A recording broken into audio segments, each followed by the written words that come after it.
disciples, transforming lives. Mari kita tundukkan kepala, mari kita bersatu dalam doa. Tuhan Yesus, kami tahu Engkau ada dimanapun kami berada hari ini. Memasuki tahun yang baru ini, kami tahu gak kebetulan kalau hari ini kami mendengarkan pesan Tuhan yang hari ini dibagikan. Karena Tuhan punya rencana. Berbicara kepada kami, singkapkan kebenaran, wahyukan sesuatu ya Tuhan. Ya Tuhan, bentuk sebuah pengertian dalam hati dan pikiran kami sehingga jalan kami tidak tersesat. Terima kasih Tuhan, di dalam nama Yesus, amin. Shalom Bapak Ibu semua, selamat datang dalam Worship Night ke-69. Saya memberikan tema hari ini adalah brand new. Sesuatu yang baru, mengawali tahun yang baru ini, kita perlu berjalan di dalam kebaruan. Kita perlu berjalan dengan Tuhan. Saudara, seringkali ketika memasuki tahun yang baru, saudara kita menentukan visi, kita menentukan resolusi, kita membuat sebuah rencana atau goal atau sasaran. Itu semua baik Bapak Ibu. Tapi jangan sampai saudara, kita ini hanyalah mengulang lembaran yang lama. Kita ini melakukan hal yang sama setiap tahun, tapi seolah-olah itu adalah sesuatu yang baru. Kita akan belajar hari ini dari kisah pertobatan seorang hamba Tuhan besar, yaitu Rasul Paulus, yang pada waktu itu namanya adalah Saulus. Kita akan belajar, saudara, dan ada 3 poin yang kita bisa bawa untuk kita mengawali tahun yang baru ini. Ada sesuatu yang baru yang Tuhan sediakan buat kita. Kita baca, saudara, dalam Kisah Rasul pasal yang ke-9, kita baca ayat yang pertama sampai ayat yang ke-4. Sementara itu berkobar-kobar hati Saulus untuk mengancam dan membunuh murid-murid Tuhan. Ia menghadap imam besar dan meminta surat kuasa daripadanya untuk dibawa kepada majelis-majelis Yahudi di Damsyik.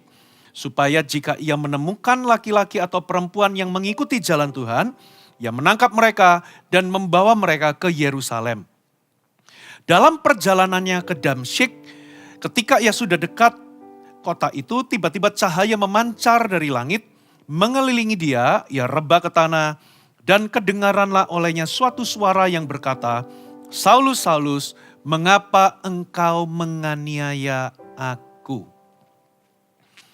Saudara, ayat ini diawali dengan kata-kata, dengan kalimat, Saulus itu berkobar-kobar mengancam dan membunuh murid-murid Tuhan.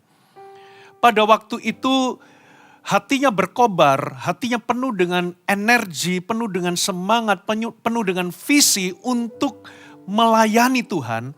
Dengan cara menumpas siapapun yang dianggap itu menentang Tuhan dan ajaran firman Tuhan.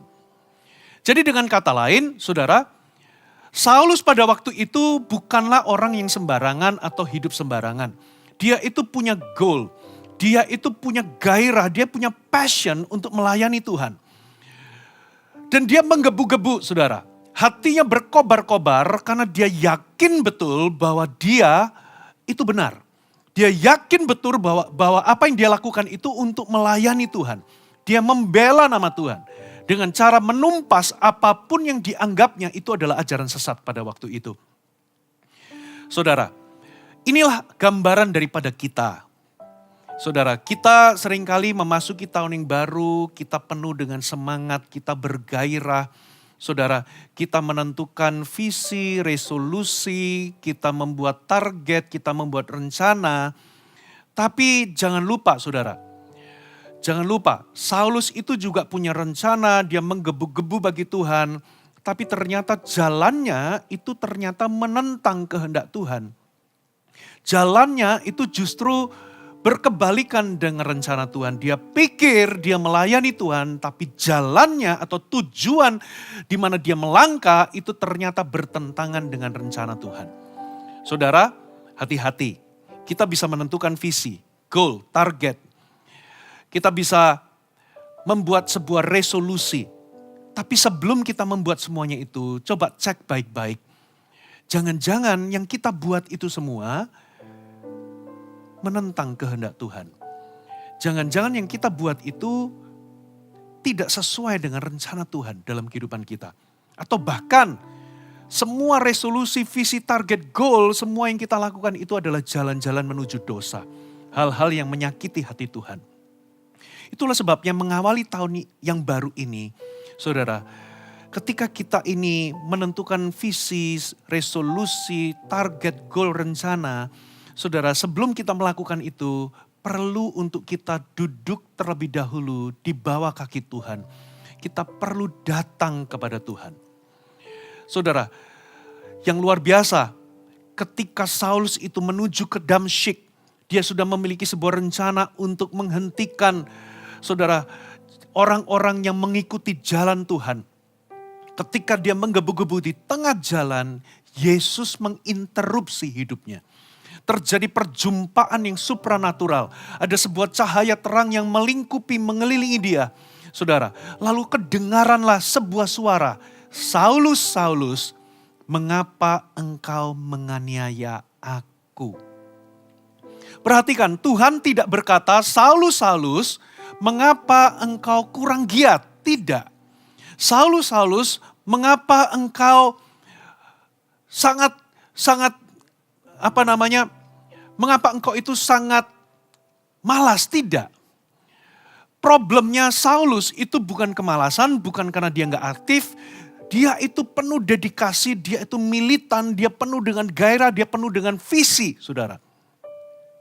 Tapi masalah dia, ternyata dia itu punya direction ke arah yang berlawanan dengan kehendak Tuhan. Dia punya tujuan itu menentang Tuhan. Dia pikir dia melayani Tuhan, dia melakukan kehendak Tuhan. Tapi di dalam sebuah perjumpaan yang dia tahu bahwa ini Tuhan yang bicara, ternyata Tuhan itu berkata demikian, saudara. Saulus, Saulus, mengapa engkau menganiaya aku? Jadi problemnya Saulus itu bukan dia nggak punya gairah bagi Tuhan, tapi problem daripada Saulus adalah ternyata jalan atau tujuan atau arah hidupnya itu berlawanan dengan kehendak Tuhan.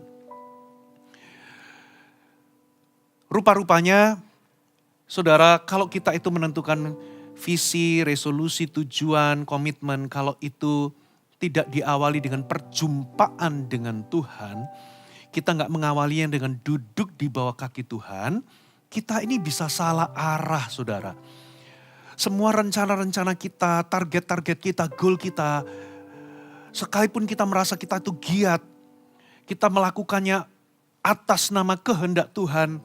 Mungkin itu di dalam pelayanan saudara, mungkin di dalam kehidupan saudara, mungkin itu di dalam pekerjaan saudara. Saudara merasa bahwa apa yang Anda lakukan ini adalah sesuai dengan kehendak Tuhan, tapi rupanya itu bertentangan dengan kehendak Tuhan. Problemnya Saulus adalah Saulus tidak mengenal Tuhan. Dia punya gairah untuk melakukan kehendak Tuhan, tapi dia nggak mengenal Tuhan. Karena di ayat berikutnya dia katakan begini, saudara, coba saya bacakan ke ayat yang kelima. Jawab Saulus, siapakah engkau, Tuhan? Siapakah engkau? Hai Tuhan, siapakah engkau? Karena dia berpikir dia mengenal Tuhan. Ingat saudara, Saulus ini paham Alkitab. Dia paham tradisi, dia paham sejarah, bahkan dia ngerti kitab Taurat. Apa yang dia lakukan itu atas dasar dia tahu akan firman dan dia ingin melakukan kehendak Tuhan. Tapi rupa-rupanya kenapa dia itu justru arahnya itu salah? Kenapa dia salah jalan? Karena dia hanya tahu tentang Tuhan, tapi sebetulnya dia tidak benar-benar mengenal Tuhan. Siapakah engkau Tuhan?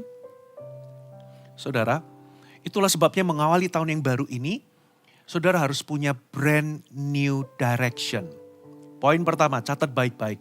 Di tahun yang baru ini Anda harus punya brand new direction. Dan direction yang baru ini, arahan yang baru ini tidak bisa Anda temukan hanya dengan kepandaian, kecerdasan, dengan resolusi, komitmen, visi, target, goal, sasaran yang Anda buat. Kalau Anda merencanakan itu bagus, tapi yang Tuhan tidak mau adalah Anda merencanakan tanpa Tuhan. Dari pengenalan akan Tuhan itu, saudara, muncul direction. Ketika Anda duduk di bawah kaki Tuhan, akan muncul sebuah direction yang baru. Amin, saudara. Coba saya akan lanjutkan. Saudara, jawab Saulus, "Siapakah engkau Tuhan?" Katanya, "Akulah Yesus yang kau aniaya itu." Rupa-rupanya Saulus tidak mengenal bahwa Tuhan yang dia sembah, Tuhan yang dia kejar, Tuhan yang dia layani, dialah Yesus. Jadi selama ini dia itu hanya tahu tentang Tuhan, tapi dia gak pernah mengenal Yesus secara pribadi. Lalu ayat yang ke-6, "Tetapi bangunlah, pergilah ke dalam kota. Di sana akan dikatakan kepadamu apa yang kau perbuat." Maka termangu-mangu teman-teman seperjalanannya karena mereka memang mendengar suara itu tetapi tidak melihat seorang pun juga. Saulus bangun dan berdiri. Lalu membuka matanya, tetapi ia tidak dapat melihat apa-apa. Mereka harus menuntun dia masuk ke Damsyik. 3 hari lamanya ia tidak dapat melihat, dan 3 hari lamanya ia tidak makan dan tidak minum. Saudara, apa yang terjadi? Saudara, rupa-rupanya perjumpaan pribadinya dengan Yesus itu mengubah kehidupan dan pribadinya.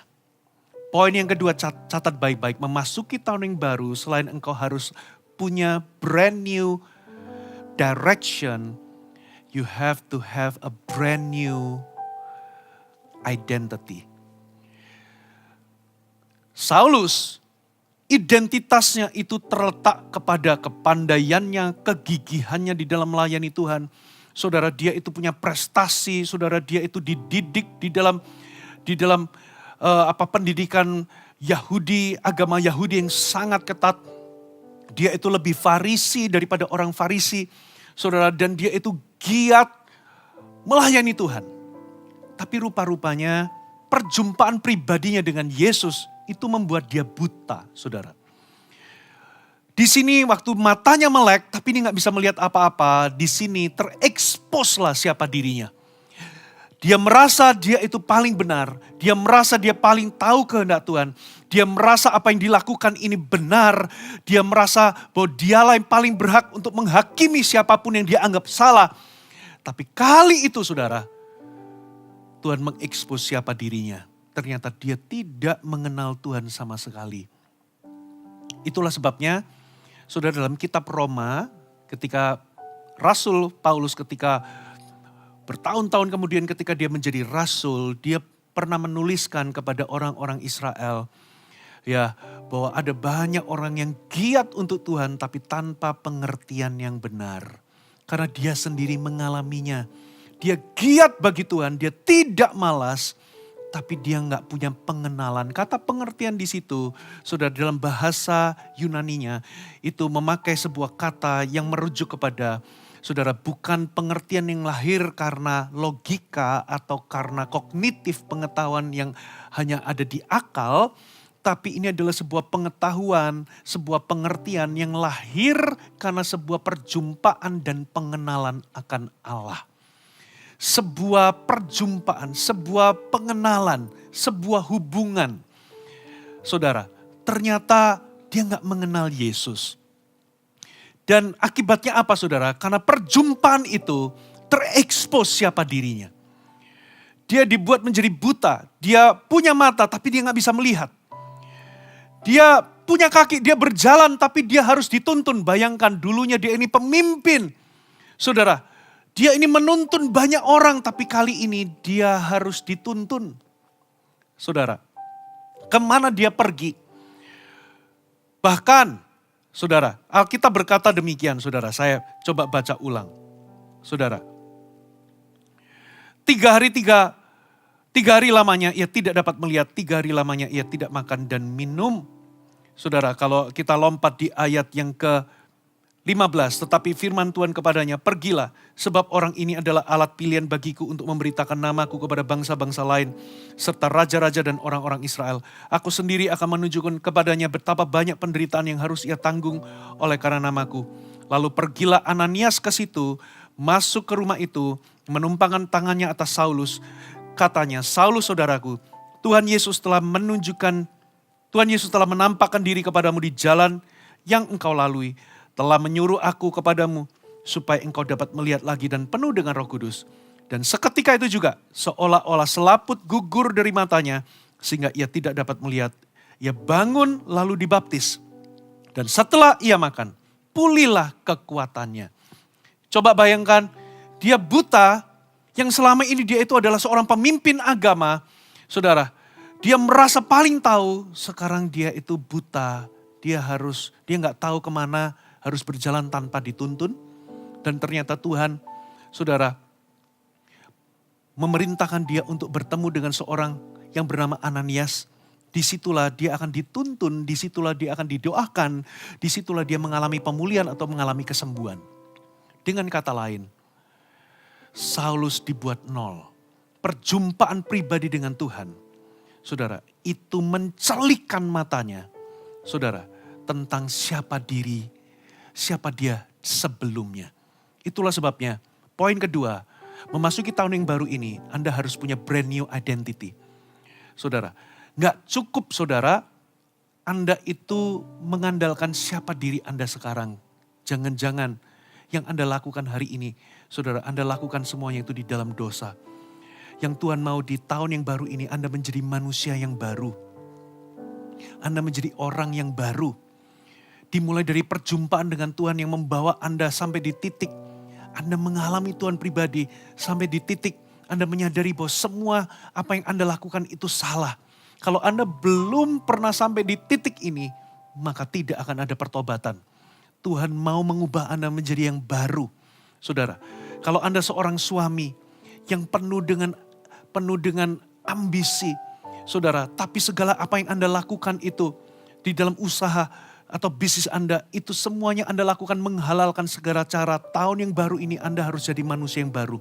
Anda berbisnis bukan karena sebuah ambisi ingin cepat kaya, tapi Anda berbisnis dengan visi yang baru. Anda ingin usaha Anda, bisnis Anda itu bisa memuliakan Tuhan dan bahkan mensupport kehendak Tuhan. Dan untuk itu Anda tidak bisa lagi melakukan cara-cara seperti yang dulu Anda lakukan. Anda menyuap, Anda menipu, Anda berbohong, Anda bermain dengan bisnis kotor, Anda mencari keuntungan yang tidak halal. Anda harus menjadi orang yang baru. Mungkin Anda adalah seorang suami, saudara, yang kasar. Saudara, Anda tidak perhatian kepada istri, kepada anak-anak. Yang Anda kejar cuman uang, pekerjaan sehingga Anda gak punya waktu untuk pasangan saudara. Anda tidak pernah menjadi imam, Anda tidak pernah menjadi nabi bagi keluarga Anda. Anda abaikan itu semua, Anda hanya kasih uang dan uang. Ini saatnya Anda menjadi suami yang baru. Suami yang baru. Menjadi suami yang jauh lebih baik. Suami yang bertobat, suami yang takut akan Allah, suami yang mencari Tuhan. Mungkin Anda kasar, saudara, Anda angkuh, Anda merasa paling benar, Anda tidak bisa dikoreksi, Anda tidak bisa dikasih tahu oleh keluarga Anda. Inilah saatnya Anda menjadi orang yang baru. Istri juga sama, mungkin selama ini Anda di rumah, Anda lebih fokus kepada handphone. Anda abaikan anak-anak saudara, Anda sepertinya hadir di rumah tapi tidak hadir secara emosional karena some way pikiran Anda gak berada di anak-anak saudara. Ini waktunya Anda bertobat menjadi istri yang baru. Mungkin Anda adalah seorang pemimpin di perusahaan, pemimpin di gereja. Saudara, Tuhan mencari orang yang baru. Berubahlah, dimulai dari Anda menyadari kesalahan Anda. Karena di titik ketika Saulus itu buta, di titik ketika dia alami, saudara, sepertinya semuanya itu menjadi gelap. Ketika dia seorang diri, di titik itu saudara, terjadi sebuah perubahan. Saudara, terjadi sebuah metanoia, terjadi sebuah perubahan pikiran, perubahan hati. Di situ ia merenung di keheningan itu saudara. Dia refleksi tentang segala sesuatunya. Dan dia berubah, ditunjukkan dengan apa? Dengan ketaatannya. Tapi pertama-tama Tuhan harus menghancurkan manusia lamanya. Yang angkuh, yang merasa paling tahu, merasa paling benar, merasa berhak untuk menghakimi. Sekarang dia buta, jalan kemana-mana harus dituntun. Bahkan untuk dipulihkan saudara. Dia harus datang kepada seseorang anak Tuhan untuk mendoakan dia. Tuhan bisa nggak menyembuhkan dia? Langsung bisa. Tapi Tuhan memakai Ananias untuk menyembuhkan dia. Saudara, dia harus bertemu dengan anak Tuhan, bertemu dengan komunitas. Supaya dia bisa mengalami perubahan. Brand new identity. Saudara, bagi Anda, saudara, yang hari ini memasuki tahun yang baru, mungkin Anda membawa identitas lama Anda. Mungkin Anda jatuh dalam dosa. Mungkin Anda melakukan sesuatu yang buruk di masa lalu. Anda masuk tahun baru dengan penyesalan, dengan rasa bersalah. Anda memasuki tahun yang baru itu dengan hati yang tanpa harapan. Putus asa seolah-olah mana mungkin aku bisa pulih, mana mungkin aku bisa bangkit. Saudara, jangan masuk dengan identitas lama Anda. Masuklah dengan identitas yang baru. Karena firman Tuhan berkata, barang siapa di dalam Kristus, ia adalah ciptaan yang baru. Dia melihat Anda bukanlah seorang pendosa, Anda bukan lagi orang berdosa, Anda bukan pezina, Anda bukan pecundang, tapi dia melihat Anda dengan sesuatu yang baru. Anda adalah ciptaan baru di dalam Dia. Tuhan ingin mengubah Anda.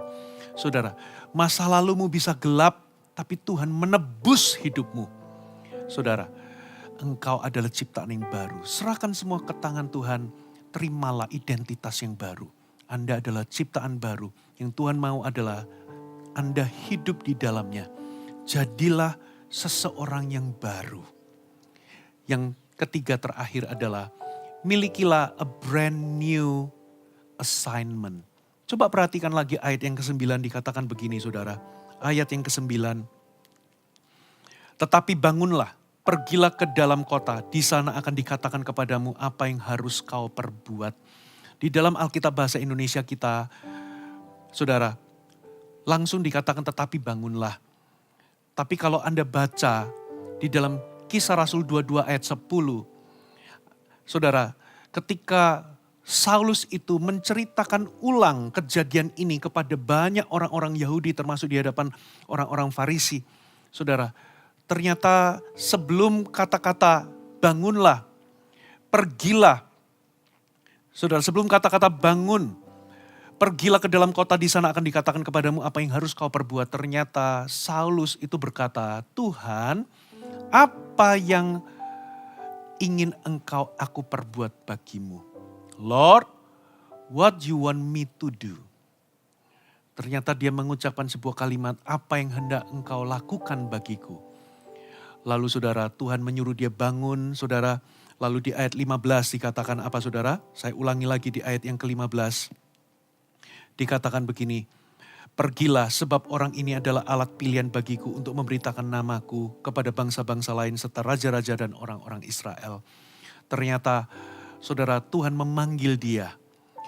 Tuhan memberitahu Ananias, pergi jumpai Saulus karena orang ini alat pilihan bagiku. Rupa-rupanya saudara, Saulus ketika dia itu menyadari semua kesalahannya, ketika dia berjumpa dengan Tuhan, saudara, dia punya tujuan yang baru. Ketika dia berjumpa dengan Tuhan, dia mengalami pertobatan. Dia punya identitas yang baru. Dan yang ketiga ternyata dia gak berhenti di situ. Dia responi dengan dia bertanya, Tuhan, apa yang engkau ingin aku lakukan bagimu? Disitulah Tuhan menjawabnya dengan memberikan dia sebuah panggilan, sebuah calling. Saudara, poin yang ketiga yang Tuhan mau adalah Anda punya brand new assignment. Tahukah saudara, perjumpaan dengan Tuhan itu selalu melahirkan panggilan.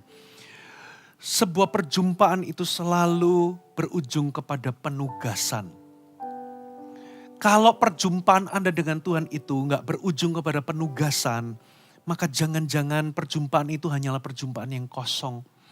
Jangan-jangan Anda tidak benar-benar berjumpa dengan Tuhan. Karena perjumpaan dengan Tuhan selalu melahirkan hati yang rindu untuk melayani. Rindu untuk berbuat sesuatu bagi Tuhan. Tapi kali ini bukan dengan pola pikir yang lama. Tapi ia betul-betul bertanya, Saulus betul-betul bertanya, Tuhan apa yang engkau mau aku lakukan bagimu? Saudara, Tuhan mau Anda memiliki brand new assignment di tahun yang baru ini. Sebelum Anda menuliskan visi, resolusi, tanya dulu, Tuhan, apa yang Engkau mau aku lakukan bagimu? Siapa Tuhan bagimu? Saudara, itu bisa kelihatan dari pertanyaan ini, apa yang Engkau mau aku lakukan bagimu? Disitulah saudara, Anda berhenti hidup bagi diri sendiri. Rupa-rupanya masa lalunya Saulus itu ditebus oleh Tuhan. Masa lalumu bisa saja kelam, tapi Tuhan bisa pakai itu jadi alat kesaksian. Masa lalumu mungkin hancur, apa yang kau lakukan mungkin buruk. Pergumulanmu, kesalahanmu, kegagalanmu, saudara, mungkin itu adalah sesuatu yang buruk. Tapi Tuhan bisa menebusnya dengan memakai masa lalu yang buruk itu. Tuhan pakai untuk menjangkau, memulihkan orang-orang. Saudara, jadi apabila engkau punya masa lalu yang buruk, Tuhan bisa menebus masa lalumu dengan Tuhan memakainya untuk melayani. Memakainya untuk memulihkan banyak orang. Bangun, bangkitlah, tahun ini Tuhan akan memakaimu. Tuhan rindu memakaimu. Bawalah hidupmu, datanglah kepada Tuhan. Tuhan, apa assignment buatku? Apa yang Tuhan mau aku lakukan? Apa kehendakmu? Apa tugas Tuhan di tahun ini yang perlu aku lakukan? Yang perlu aku selesaikan? Pakailah aku.